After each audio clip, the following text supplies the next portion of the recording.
Ku Fake Media kwetuliwe bale kusubscribinga, kulaikinga, commentinga, kusharinga. Genda maaso bugubangwe mulundi gwo gusoose okulaba omukutu guno bino bulijjo byosubwa abantu nga bano gwe nina ku set bosubwa n'olwekyo akadaako kanyige kaleta obuntu bubiri waggulu buli program enaagendangayo gwajja okuba soose okugiraba. Kale ku set endi ne Mugudwa Jonathan JAXTA ono njagala yeyanjule omanyi wano mu Buganda lubaale w'omulamu tasamirirwa naye nga ekisinga obukulu munnamawulire ate nga ndowooza muzadde butereevu muzadde abaana basatu muzadde CEO omanyako kakulu nnyo omuntu okubanga oyinawo ekintu ekikyo n'ebitibwa ebirala bingi nsanyusa okulaba ssebo. Kali mukwano nsanyusa okubeera ku Fake Media bannayuganda abatulaba mwebale ngoberera nnyo Fake Media.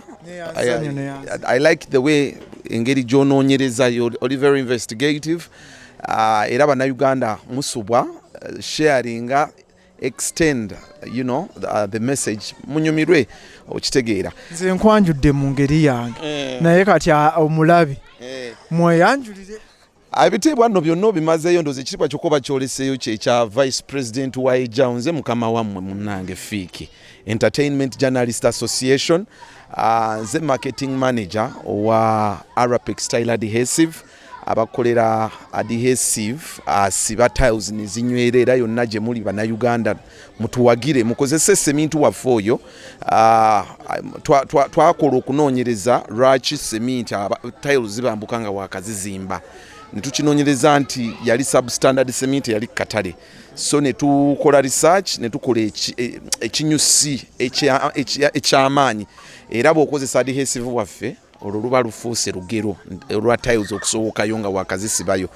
Kale era nga mpeereza ku BBS Terefayina ndi presenter ku Kawunye 360 Mugudwa Jona JAXTA mbulira ku radio nawulira ogambo ina radio NVV Nakawa Vendors Voice radio yaffe eri awo Nakawa mu katale tukolera tuweereza abantu baffe mu katale naye lately we are planning to actually tugenda batu flagging off in January egenda fuuka online radio we tujja okutandikira ne TV tugireeta NVV TV Nakawa Vendors Voice TV naye era tujja kutandikira ku social media nga Fake Media nga naffe tugatta mpola omanyi ebiroto byaffe byakola radio and TV big one that will compete naye bagamba nakwata empola atuuka wala tutandike empola kama tumanya ajja tutuusaayo eyo naye era siba mukyamu enkuyita munnabyabufuzi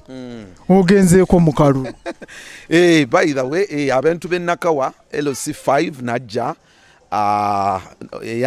yansingako bubonero butonotono naye olw'okuba nti ne bwe yagenda bye nali nfuba nnyo okulaba nti tukyusa tebikyuse mpalirizibwa okulaba nti nkomawo until 2026 nkomawo Fiiki because nze abantu mbagamba nnyo politics wasn't on my agenda in life tekyali kirooto kya kubiyingira naye nagoberera nnyo Bobi Wine ono ate bwe nafuna omukisa okunyumyako naye ne mugamba naye gwe gaayi byonna obikoze you are oli muyimbi gwaliko oyina biiki oyina ennyumba eyakabi kikyonoonya mu bya politics bino nagamba JAXTA emmere erina kubeera ya muwogo emmere ya muwogo nti ono alya n'ono alya yemmere ekolaki ewooma ffenna singa tubeera ku seeri lyendiko then ffenna tunyumirwa nfulira nnyo obuzibu buli wembeera emagera abantu ne bajja nga olina kusaba kino naye ng'ate waliwo embeera eyinza okukolebwa buli omu n'ayambibwa generally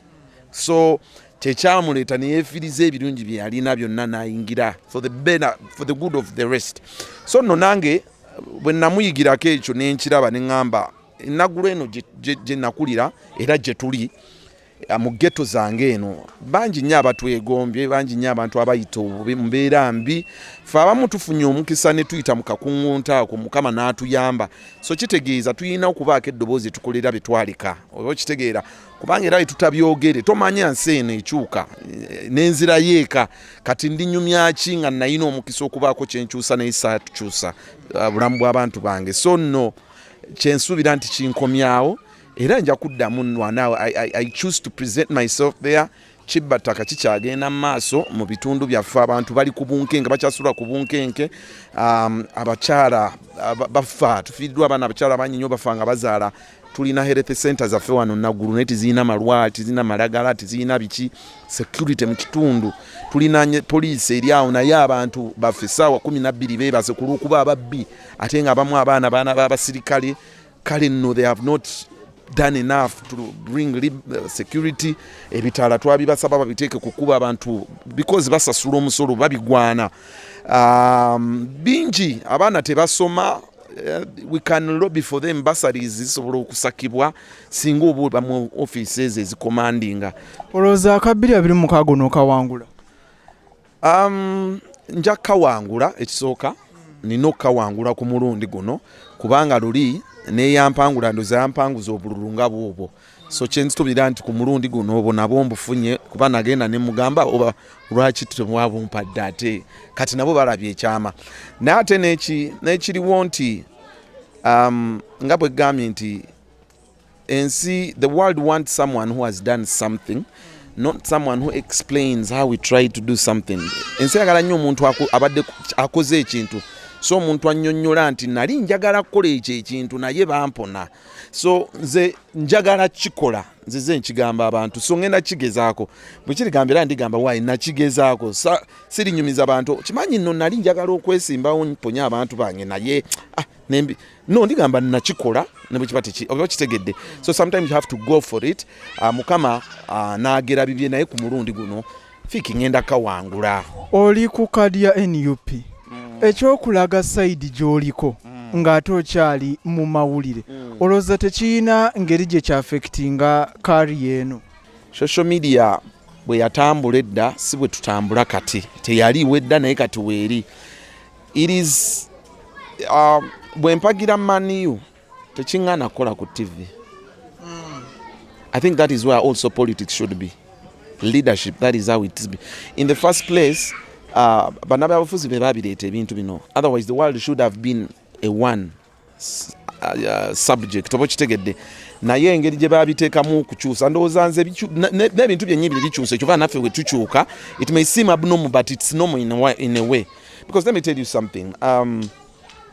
I stand with Bobby Wine because nga bw'olaba nti omusambi w'akapiira asobola okwesimbawo ne bannamawulire basobola okwesimbawo ate ng'osobola okwesimbawo ng'olina w'oli oba okitegeera. It is normal.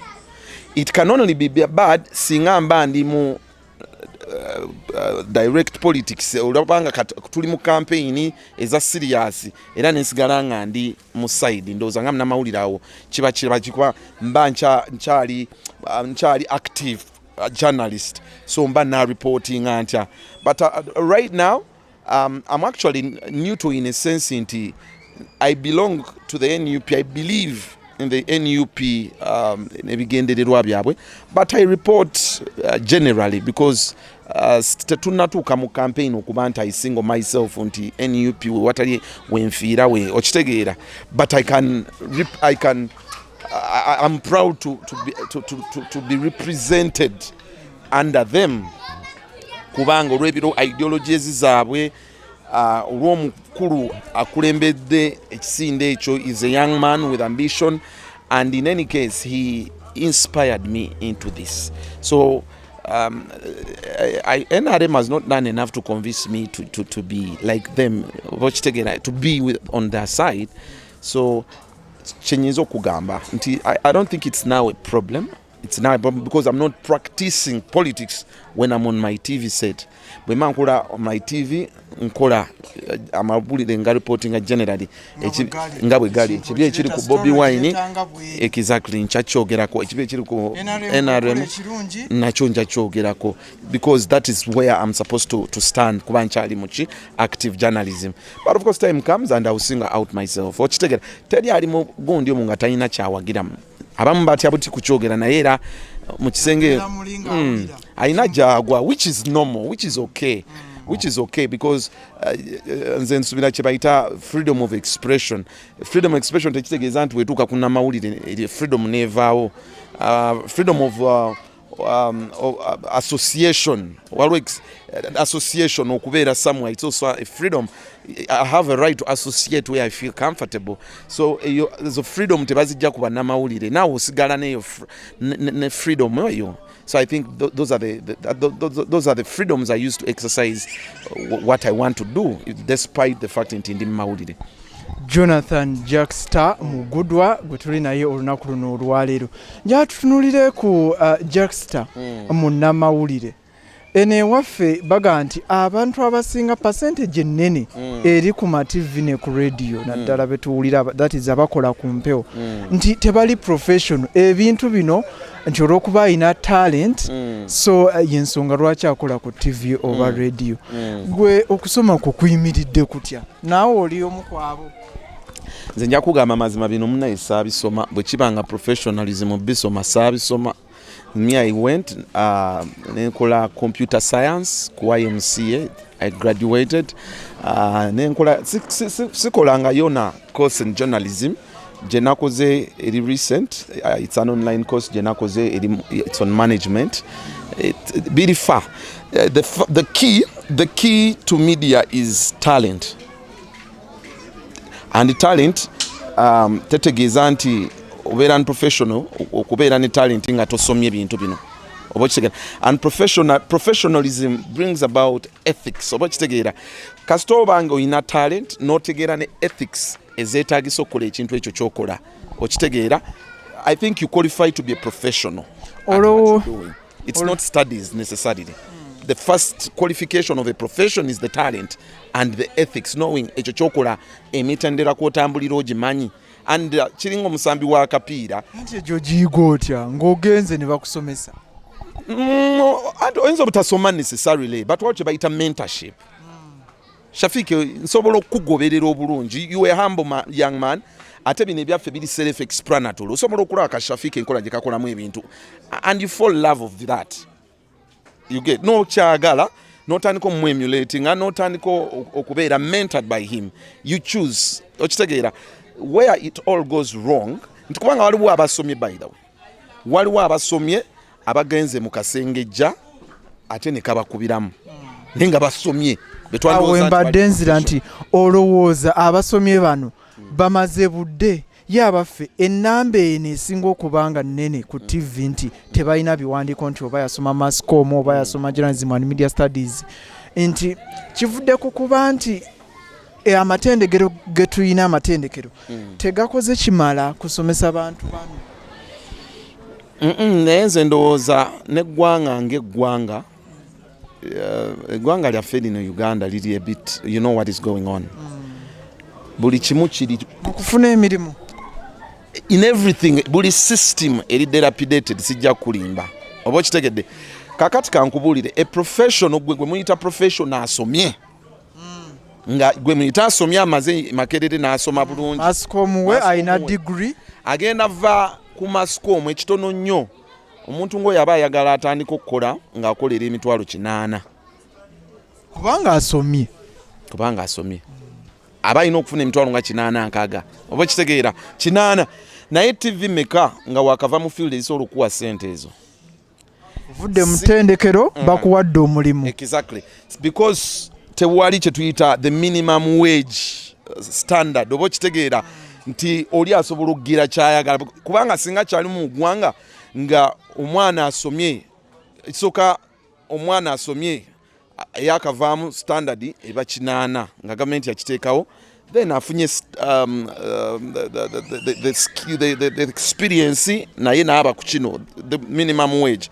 But now because kati kitegeeza eteekawo level nti teri muntu alina kukola mu mawulire nga ali less than that pay oba nfuna kyeggamba, which means babosi baffe bandinoonyeza abantu abo abasomye kubanga it also comes with a price nti waliwo ebintu nga insurance bwe bagamba omuntu gwe wakozesa waliwo standards balina okugoberera bwe bana ku insurance. For example, taddewo company wajja insuringa nti nina control room omuliro owa insurance ajja kujja abuuze omuliro naye bonna abakolamu bali qualified You get what I'm saying? To ensure you back the money. So some of these standards are not met. Kati banamawulire abantu bakamafa batukozesa banoonya baana kasita kugezesa. Nalabanga chokola. Okisobola. Olaba obyogera bulungi. Nga kuyita atejjukira obeera desperate. Do you get what I'm saying? Bakama bafolosi baviddeko ebbula ly'emirimu. Wakati abana abantu basomye naye tebalina mirimu. Basomye anti kati kyekyo kyegambye nti mu abatabisomye mukola. Anti kyekyo kyegambye nti bakama baffe toba nenya nnyo. Gamba nti naye waakolera ekyo ekintu waliwo ate ekiri mu system era ekimunyigiriza. Why would he opt for a cheaper presenter? You know the cost of living by presenter gye babeera. So it comes with a high cost. Kati munna bose baffe okulaba okugenda n'ekyo kibeera a bit expensive. Naga kanfuna omwana atandika ndaba akirinamu nkule naye tamumenya nnyo. By the time watuka okusajja kula aba amaze okufuna ssente ezimala okukola ki okumuyimiriza. So bakama baffe si kuba nti bamazeewo mirimu. Actually as a matter of fact nga bwe gambye system yaffe yonna generally mfu waliwo bingi birina okutereezebwa nti omwana agenda n'asoma ebintu ku university naye nga tebiri applicable ku mirimu gy'agenda okukola. Abaana babasomesa, you've seen them in university basoma bino journalism naye nga okukola practicals is hard. He can only get on a live camera nga agenze afunye omukisa omutuma mu intern. Abamu tebafuna na mukisa kukola intern. So nabeera nga tali hands on to the practical world. Okitegeera ate nga gyagenda agenda kola practical. Exactly. Ate waliwo ebintu nga byo byetaaga first hand practicability.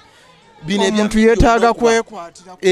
Olina okwekwatirako. Nze ndabye baana bangi nnyo abazeera mba orientinga nyawo ku BBS ng'omwana asomye anaatera graduating but amanyi the theoretic way of editing n'amanya nti waliwo software bali muyita Logic bamuyita Premiere Pro naye nga tamanyi gulawo program eyo teekamu video tandiko nga lutalo. So that becomes omuntu mukama wange tasobola kuwa mulimu ne bw'oba omuleetedde ebipapula ebyenkana bitya atajja kunoonyaayo JAXTA abadde agattagatta n'ayita. You get what I'm saying? So kyekyo kyagamba nti the systems of phase singa nfu kati wesanga nga some people use advantage ne bayisaawo ekyabwe ekyamangu obulusi ne kikosa abalala nga bw'ogambye oba okitegede. But yeah, Uganda is for survival for the fittest. Olina okubeera fit okusurvivinga era media ya survival for the fittest. Nze nkukakasa ne bwoba olina kidigiri kyo mu media wano nga nayimiridde nti presenting eshafiiki twetwala osooka kunkakasa. So it's more of talent, it's more of going for what you really want. It's more than just academics. Awo wennyini wenjagala tuyisizeewo kino. JAXTA abaana nga bakaaba mu media muno. TV nga tezisasula, radios nga tezisasula. Obutasasula bw'abakozi b'amawulire ba reporter ndowooza kye kivuddeko ne oba bakiyita baasa okuyitirira ennyo naddala kati no kaŋŋambe ba reporter aba reporting agali ge bayita b'amawulire. Omanyi ffeeno aba entertainment agaffe balina engeri gye bagazala wamu gali oba ge bayita hard news baga nti ge mawulire nga n'agaffe tegakola nnyo ndowooza mawulire. Obutasasula nga buyitiridde abaana lwaki bakaabye ennyo kiki? Ekisooka fiki nkuzaayo nti omanyi okuparatinga TV nti osobola ozimba akayumba ku kyapa buli mwezi. Buli mwezi okusasula okuoperatinga TV emwezi gwe osobola ozinga kabbanga ak'ebisenge ebisatu nga kawedde bulungi self contained bulungi rooms nga 8 nokakuba peva bulungi ne kaggwa buli mwezi osobola okukazimba. What am I meaning? That the cost of operation in TV is very high because emisolo gyokka gino mulaba abantu bano kutoloratinga but nali ntuddeko mu office ya accountant waffe awo n'atunyumiza sente zigenda ku Signet, sente zebasasula ku UBC, sente zebasasula Go TVs ezo sente kwegamba everything is expensive. So ndowooza nti byebimu ku bintu gavumenti byandiyingiddemu ennyo because TVs ziri very key. TVs are priority in communities zino okubeerawo a part of community policing ziwaaba ebiri eyo poliisi n'ekitegeera ziyambako nnyo okutuusa amawulire. President lwayagala okwogera lwayagadde ayogerera bwerere naye abantu bano tebabaweezo sente baziba banabbawa they just usise kubitisimu kyomukulembeze agenda kwogera. So me I'm thinking seeing how important this gundi ene ya how important it is bandi badde bakwatiramu nnyo ku media ebyaddala media tezirina newekwa media zolaba ezigumidde ezisinga tezirina kimala. Okay, kale tukiriza JAXTA temuyina kimala kati kanjogerere eno okufe ku side yaffe temuyina kimala naye ompadde omulimu tuteesezza bye tuteesezza omulimu ogwange ngukoze kakati ate lwaki omwezi bwe guggwako oŋŋamba nti ngenda kusasula UBC ngenda kusasula abadikoda ngenda kusasula amasannyalaze oba ne wendi mpangisawo nina okusasula renti ngenda kusasula omusolo ebyo byonna yes okimanyi buli lunaku oteekeddwa okubisasula naye ne kino twakikkaanyaako kakati kiki ekituuseewo n'obeerera ddala nti nkwata ogusooka ogwokubiri ogwokusatu ogwokuna nga mbutuufu akasente kange tokampa.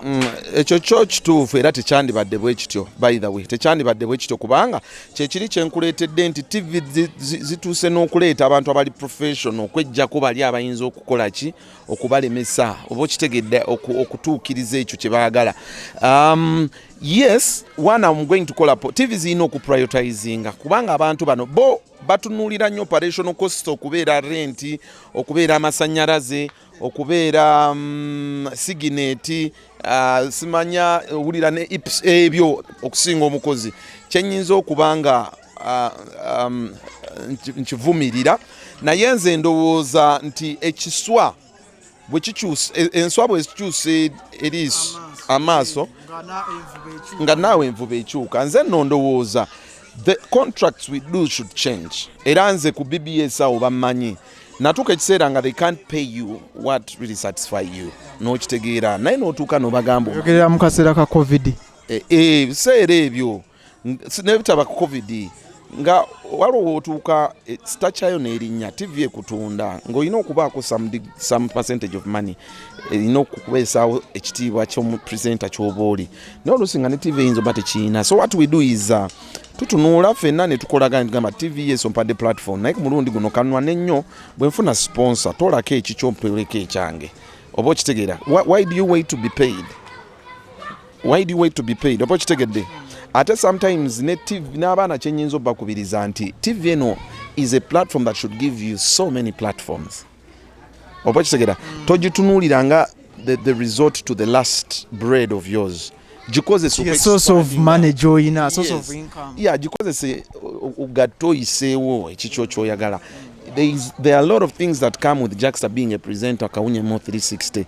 There is a lot of things that come with Shafiq okubanga okola ina media eno. So have we tapped into all those opportunities nothing aba namawulire or just we are waiting for the Saturday? That is where it goes wrong. Eranze ngamba nnyo nti kyenyinza okwadvisinga TV bakozesa ekyo. One, bw'oba ompa emitwalo 3 oba 5 nga gekkiriza first of all ezo zo ziteekeko oba okitegere obenga zifuna ebirala bijje luvannyuma naye ng'ezo zo weziri kati abaana bana mujje mutandika revisinga contract waki bwendeeta Coca-Cola oba Pepsi oba Mirinda oba whatever sponsor Arapex style gusigala gwegimu. What you do kubanga bana ba sponsor olusi basasula somehow they pay.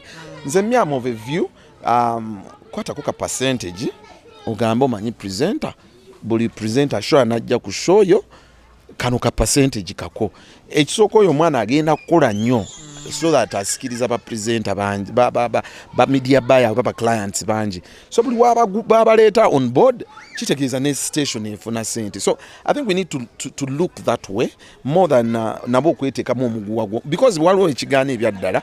This is how TV operates. TV basobola ogiwa a contract waze bayita LPO MTN ne kugamba gwe kula sente tuziwanga omwaka guggwako so you have to kukuba obulango bwa MTN naye nga tewali sente naye nga erishujja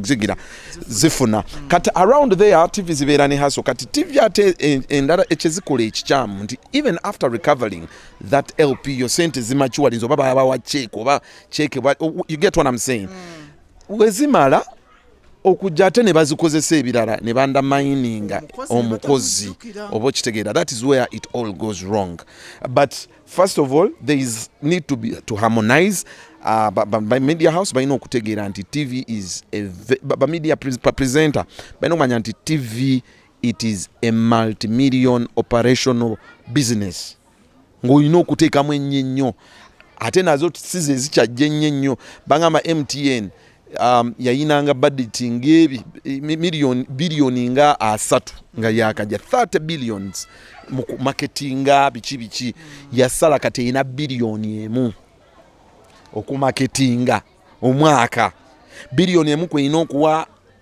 buli TV je tunule you know every chovola benaku zino MTN yakwatanga million nga bisatu nebizizika TV mwaka mulamba langa buli wetanga ulanga kati TV ekisoka za cumulatinze the big media buyers obabo zigundi zetumanyi nti zigaba sente nazo ziri choked with the demand abantu ababa batukirira banji abakachobala bakasukayo bukasusi we batekanga million bisatu na kuzomba teka million 2 ate ne saba mwaka olusi bagala ne direct sales now breweries techasobola kuwa tebachagaba nyo sponsorship nako bwisente era choma baziwa nnyo bayimbye naku zino oba TV bagala bakuwengo inactivation jogenda okukola anti okay ogenda kukola kino nayo wina mu mwaka otegekayo ekivulu bwekiti ekivulu ekyo bia wafe na tumutundaawo so that bwe tuba tutunzi tulese chupa 10 mutwalo fetuzitunda ogenda okwekanga sente zonna ze babataddemu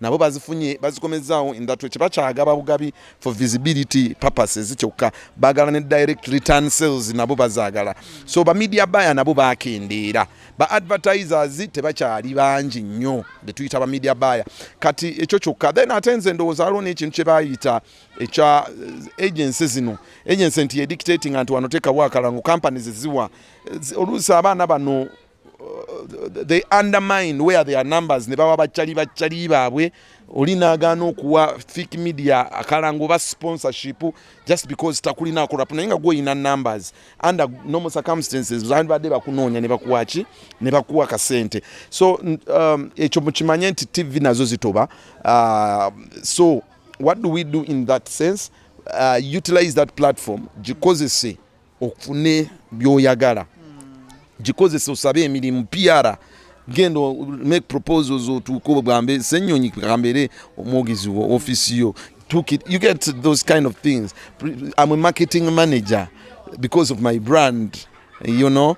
Tasha is the ambassador of a Platinum Wellness Spa. Those things, there are so many things we can do. While we meet MC and there, package yourself and go for those kind of things as an alternative of kubanga tetujja kukaabira paka tukikabirire tulina kunoonya ngeri yakulaba nti we baba baganyo kitegeera nti tulina okusasula obulungi. How do you use their platforms to extort what can get you paid? Naye nosigala ngo ina the right ethics is a media is chiwayugedeke cha envelope nti tebamala kuwa baso okole ebugulire reporting ebugulire for the right purpose of it, not because someone has paid you. Bakitegeera naye TV tuzigambe over the radios is on nanti banaye ekintu kino it is a habit.